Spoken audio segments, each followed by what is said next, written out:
Welcome to RS class. मैं कौशल Singh advocate आपका हार्दिक स्वागत करता हूं अपने यूट्यूब चैनल पे। दोस्तों, आज हम पढ़ेंगे SC/ST एक्ट यानी धारा 3110 ताधा।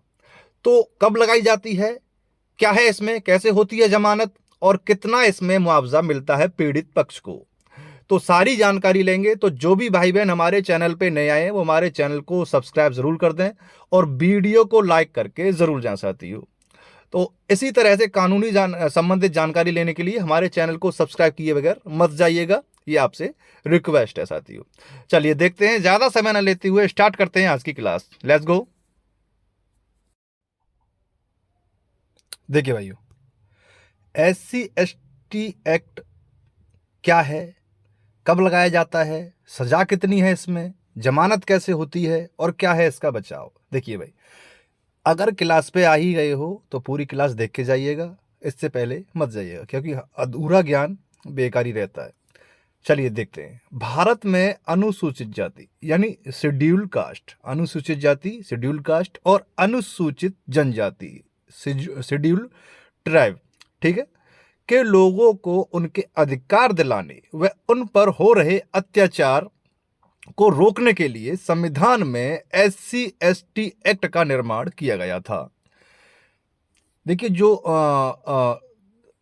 दलित लोग हैं उनके लिए जो संविधान हमारा बना था, उस जो अनुसूचित जाति और अनुसूचित जनजाति ये लोग होते हैं, तो ये बहुत कमजोर वर्ग के लोग माने गए थे। यानी कमजोर वर्ग के लोग माने क्या गए थे ही बहुत कमजोर वर्ग के लोग थे।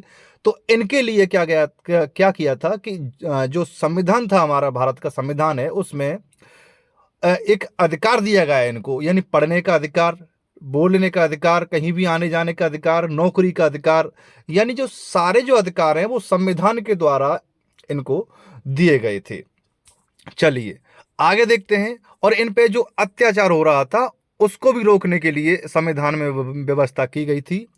तो ये SC/ST एक्ट जो है लागू किया गया था। चलिए, भारतीय संविधान में SC/ST एक्ट को लेकर लोगों के मन में बहुत से सवाल होते हैं कि SC/ST एक्ट क्या है, SC/ST एक्ट कानून कब लगता है, क्या हरिजन एक्ट के अपराध में जमानत मिल सकती है।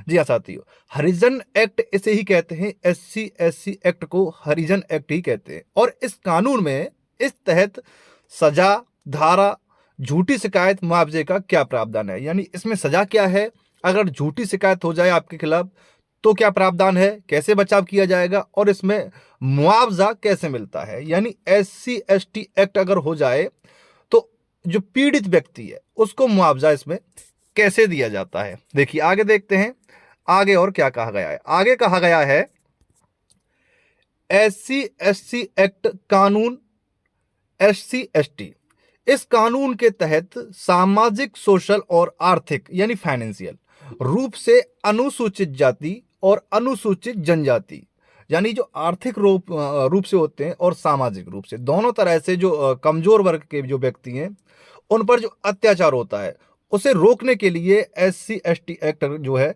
कानून का निर्माण जो है किया गया था भारतीय संविधान में।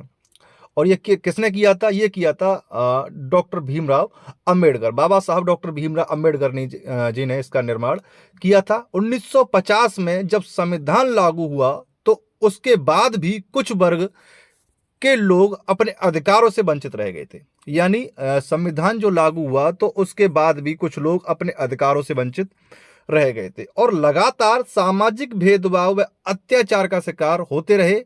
SC/ST एक्ट को हरिजन एक्ट के नाम से भी जाना जाता है। इसे एक हरिजन एक्ट के नाम से भी जाना जाता है।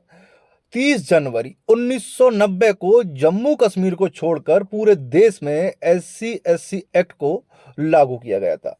कब किया गया था? 30 जनवरी 1990 को जम्मू कश्मीर को छोड़कर SC/ST एक्ट को पूरे भारत में लागू कर दिया गया था। आगे देखते हैं क्या कह रहा है। चलिए देखिए भाइयों, क्लास पे आ गए हो तो जो भी मेरे भाई बहन नया है वो चैनल को सब्सक्राइब और वीडियो को लाइक करके जरूर जाइएगा। अनुसूचित जाति और अनुसूचित जनजाति किसे माना जाता है, यानी SC और ST जो वर्ग के लोग हैं वो किन्हें माना जाता है और किन्हें ये अधिकार दिया जाना चाहिए। देखिए, शेड्यूल कास्ट को दलित के रूप में भी जाना जाता है, एक शब्द जिसका अर्थ है उत्पीड़ित या टूटा हुआ। वैसे ऐसे व्यक्ति जिन्हें परंपरागत रूप से हिंदू जाति व्यवस्था में अछूत माना जाता है, यानी इनके लिए क्या व्यवस्था थी, इनके लिए व्यवस्था क्या थी कि इनसे क्या घृणा थी कि इन्हें मंदिर में जाने से रोका जाता था, कहीं नौकरी ना लग जाए उसके लिए रोका जाता था, यानी इनको इनके साथ इतना बुरा बर्ताव किया जाता था कि एक तरह से अगर छुआछूत मान लीजिए आप, छुआछूत का बर्ताव किया जाता था। तो उसी के लिए, इन सभी चीजों से बचाव के लिए SC/ST एक्ट को लागू किया गया 1990 में, 30 जनवरी 1990 में। वे ऐसे व्यक्ति जिन्हें परंपरागत रूप से हिंदू जाति व्यवस्था में अछूत माना जाता है और सदियों से भेदभाव और बहिष्कार का सामना करना पड़ा था।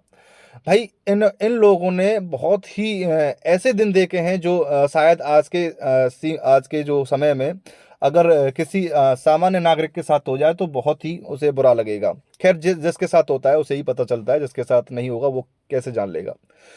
भारतीय संविधान 1108 SC को मान्यता देता है, यानी 1108 SC को मान्यता देता है और वे भारत की आबादी का लगभग 16.6% है। SC/ST एक्ट के तहत मुआवजा का प्रावधान, यानी अगर ST/SC एक्ट हो जाए, यानी हरिजन एक्ट अगर किसी पे दायर हो जाए तो जो पीड़ित पक्ष है उसे मुआवजा कितना दिया जाएगा सरकार द्वारा, इसके बारे में बात करते हैं। देखिए, इस वर्ग के किसी भी व्यक्ति के साथ कोई भी अपराध होता है तो अनुसूचित जाति के व्यक्ति द्वारा FIR दर्ज कराने पर मुआवजा के तहत सामान्यतः अपराध साबित होने पर उत्पीड़ित व्यक्ति को, यानी अपराध साबित हो जाए कि हाँ इसने ये कार्य किया है और उनको सजा मिल जाती है, FIR हो जाती है, यानी FIR जैसे हो जाती है। तो FIR होते ही तो व्यक्ति को 40,000 से लेकर 50 यानी 5 लाख तक, कितना है ये, 5 लाख तक मुआवजा सरकार द्वारा दिया जाता है। अब ये कंडीशन पे अप्लाई होता है कि किस कंडीशन से उसे आघात किया गया है, किस तरह उसे बर्ताव किया गया है। तो SC/ST एक्ट जो है मुकदमा लग जाता है और FIR होने के बाद विवेचना होती है। विवेचना होने के बाद ये तय किया जाता है कि इसको जो पीड़ित पक्ष को मुआवजे के कितने रुपए दिए जाएं, तो ये पीड़ित पक्ष के सीधे खाते में ट्रांसफर कर दिए जाते हैं। तो साथियों, ये थी आज की क्लास SC/ST एक्ट को लेकर, यानी हरिजन एक्ट को लेकर कैसे लगाया जाता है, कब लगता है, क्या है इसमें मुआवजा। और रही इसमें जमानत की बात, तो कोर्ट से जैसे कि जमानत होती है, अगर मामला थोड़ा ही है, यानी अपराध अगर थोड़ा किया है उस पीड़ित व्यक्ति के साथ, तो जमानत जल्दी मिल जाती है, और अगर